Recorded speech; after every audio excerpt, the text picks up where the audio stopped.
প্রিয় দর্শক, আসসালামু আলাইকুম। সবাইকে স্বাগতম জানিয়ে শুরু করছি আমার আজকের পর্ব। আজকে আমি আপনাদের ময়দার ডিম আর গাজর দিয়ে দারুণ মজার অনেক বেশি হেলদি সকালের নাস্তা তৈরি করে দেখাবো। এই নাস্তাটি তৈরি করা খুবই সহজ, ঘরে থাকা সামান্য উপকরণ দিয়ে খুব সহজে তৈরি করে নেওয়া যায়। খেতে ভীষণ মজার হয়। চাইলে বাচ্চাদের টিফিনের জন্য খুব সহজে এই নাস্তাটি তৈরি করে নিতে পারবেন।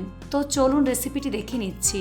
এই রেসিপিটি তৈরি করার জন্য প্রথমে একটি মিক্সিং বলে 2 কাপ পরিমাণ ময়দা নিয়ে নিচ্ছি। চাইলে আটা ব্যবহার করা যাবে। দিয়ে দিচ্ছি স্বাদ মতো লবণ। 2 চা চামচ পরিমাণ চিনি দিয়ে দিচ্ছি। 2 চা চামচ পরিমাণ চিনি দিয়ে দিচ্ছি। 1 চা চামচ পরিমাণ ইস্ট দিয়ে দিলাম। শুকনো উপকরণগুলো ভালো করে মিশিয়ে নিতে হবে।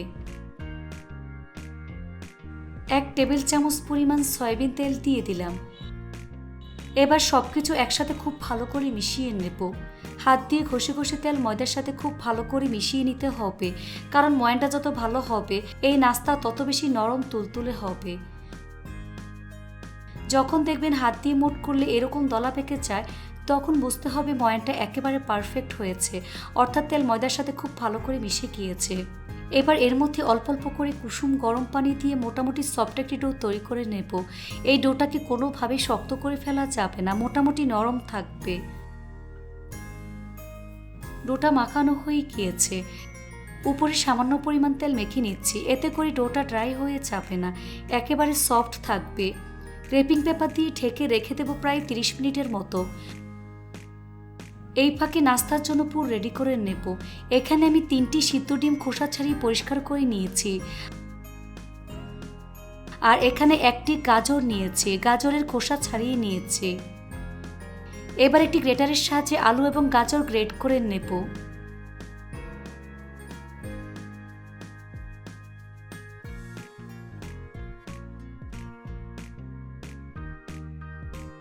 তারপর মোজারেলা চিজ গ্রেট করে দিয়ে দিচ্ছি।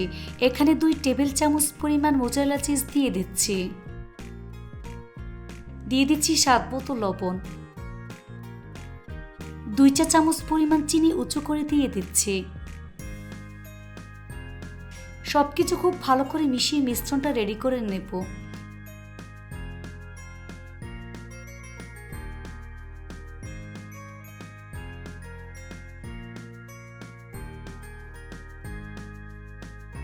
এই তো মিশ্রণটা আমার রেডি হয়ে গিয়েছে। এবার এটাকে এক সাইডে রেখে দেব। 30 মিনিট পর রেপিং পেপার সরিয়ে নিচ্ছি। এবার আলতোভাবে বাতাস বের করে নেব।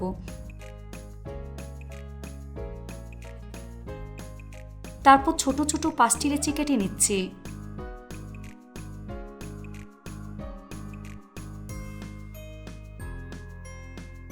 এবার এই লেচিগুলোকে ঠিক এভাবে গোল বলের মতো আমি তৈরি করে নেব।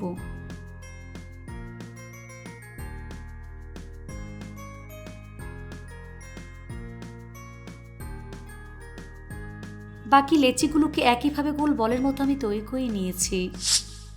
এখান থেকে একটি বল বোর্ডের উপর নিয়ে নিচ্ছি, বাকিগুলোকে ঢেকে রাখবো।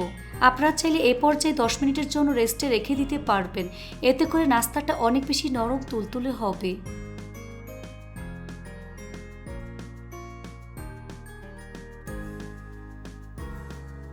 তারপর হাত দিয়ে আলতোভাবে চেপে রুটির মতো শেপ দিয়ে দিচ্ছি। বোর্ডের মধ্যে অবশ্যই সামান্য পরিমাণ ময়দা লাগিয়ে নেবেন। এবার বেলুন দিয়ে আলতোভাবে বেলে ছোট একটি রুটি আমি তৈরি করে নেব। রুটিটাকে খুব বেশি পাতলা করে ফেলা যাবে না। দেখুন ঠিক এরকম মোটা রুটি তৈরি করে নিয়েছি। এবার রুটির মাঝ বরাবর পরিমাণ মতো পুর দিয়ে দিচ্ছি। রুটির চারপাশে পানি লাগিয়ে নিচ্ছি। তারপর ঠিক এভাবে মুখটা বন্ধ করে দিতে হবে। খুব ভালো করে সিল করে নিতে হবে, তা না হলে ভাজার সময় পুর বের হয়ে যাবে। এবার হাত দিয়ে এভাবে চেপে চেপে চ্যাপটা করে নিচ্ছি। এ কাজটা খুবই আলতোভাবে করবেন। এই তো একটি নাস্তা আমি তৈরি করে নিয়েছি। সবগুলো নাস্তা একইভাবে আমি রেডি করে নিয়েছি। এবার নাস্তাগুলো ভাজার পালা। চুলে একটি ফ্রাই প্যান বসিয়ে পরিমাণ মতো সয়াবিন তেল দিয়ে তেলটাকে হালকা গরম করে নিয়েছি। এবার এর মধ্যে একটি নাস্তা দিয়ে দিচ্ছি।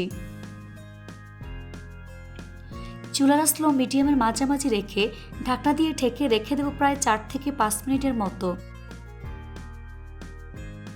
5 মিনিট পর ঢাকনা সরিয়ে নাস্তাটাকে উল্টে দিচ্ছি।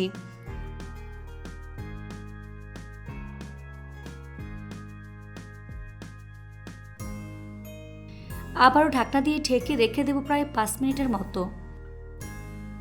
এভাবে 2 থেকে 3 বার ঢাকনা দিয়ে ঢেকে উল্টে পাল্টে গোল্ডেন ব্রাউন করে ভাজতে হবে। ভাজা হয়ে গিয়েছে, দেখুন খুব সুন্দর কালার চলে এসেছে। এখন নাস্তার প্লেটে তুলে নিচ্ছি। এভাবে আমি সবগুলো নাস্তা ভেজে নিয়েছি। দেখুন দেখতে মাশাআল্লাহ কতটা সুন্দর এবং কতটা লোভনীয় হয়েছে। এটা শুধু দেখতেই সুন্দর না, খেতে অনেক বেশি মজার হয়েছে। এভাবে একবার হলেও বাচ্চাদের টিফিনের জন্য তৈরি করে দেখবেন। এটা তৈরি করে খেলেই বুঝতে পারবেন ঠিক কতটা মজার। রেসিপিটি ভালো লাগলে অবশ্যই একটি লাইক দিয়ে দিবেন। ফ্রেন্ডস অ্যান্ড ফ্যামিলির সাথে বেশি করে শেয়ার করবেন। সবাই অনেক বেশি ভালো থাকবেন। আল্লাহ হাফেজ।